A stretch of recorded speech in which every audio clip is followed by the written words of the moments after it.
What's up, everyone? And I'm on YouTube and I'm looking at the comments.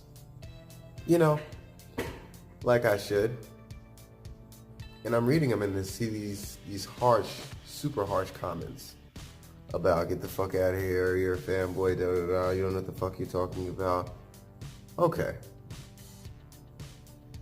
Now, if somebody comes to me and bases something off of evidence, I will refute it or I won't, you know? And if you're just gonna come on my page and just talk to me and just say stuff and then have nothing to back up your claim, I'm still gonna back up my claim just because this is my channel. And anything I say,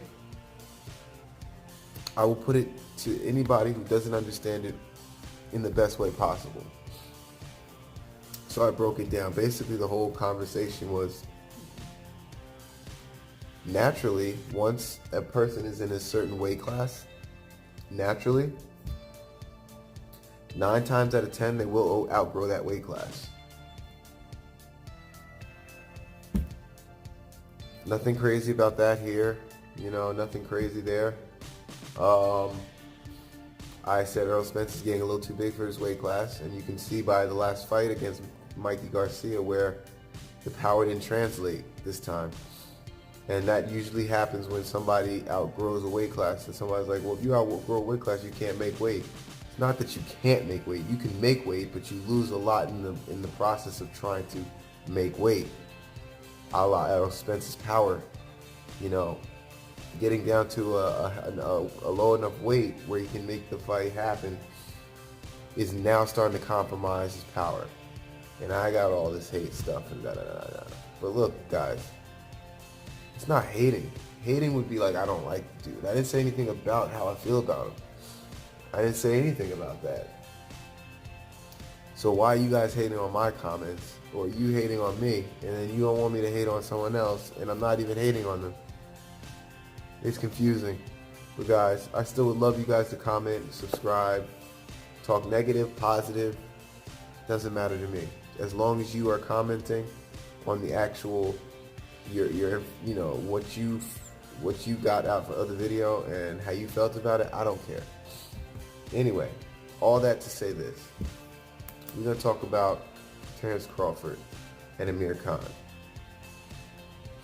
More about Amir Khan than Terrence Crawford. So, Amir Khan is known as what? Amir Khan is known as a fast-handed, very gifted offensive boxer who comes from England. And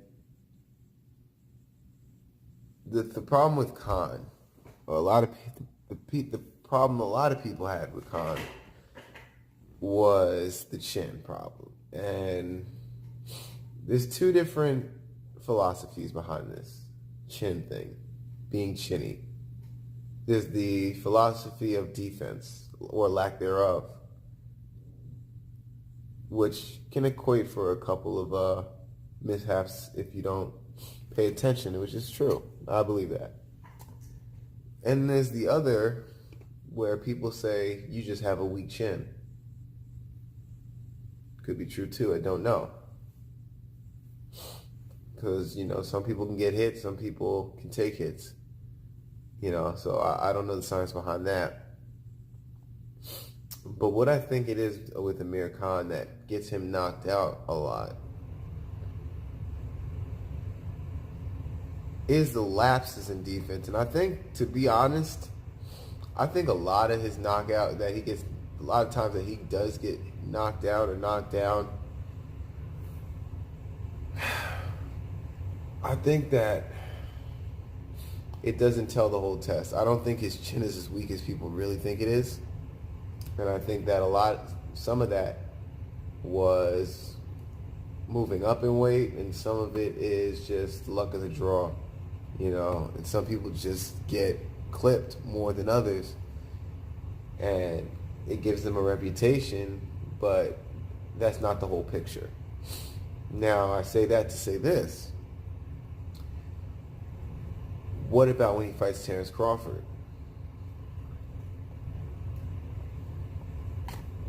And this is the problem that Amir Khan is going to have fighting Terrence Crawford, is when you fight somebody who likes to, he likes to outpoint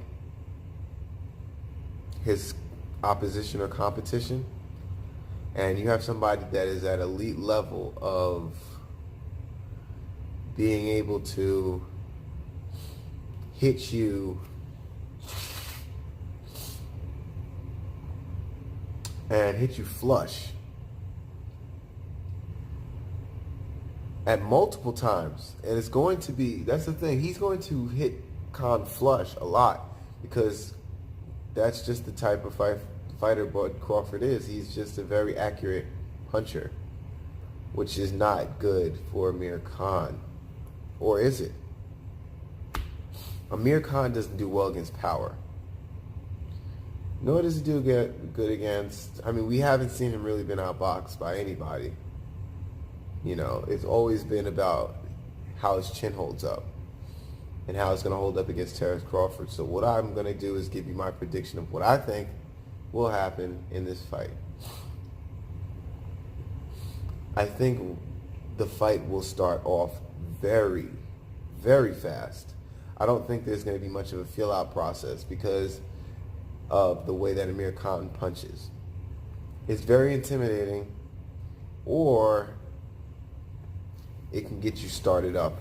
And knowing Terrence Crawford's type of mindset and mentality, it's going to start him up like an engine, and he's going to end up being a firefight all the way through.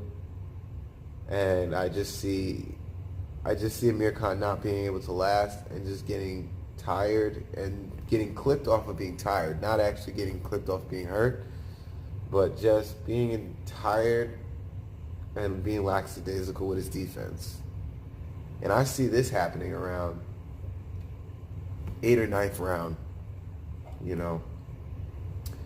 And I don't know if he gets stopped or he loses on the card, but he will lose.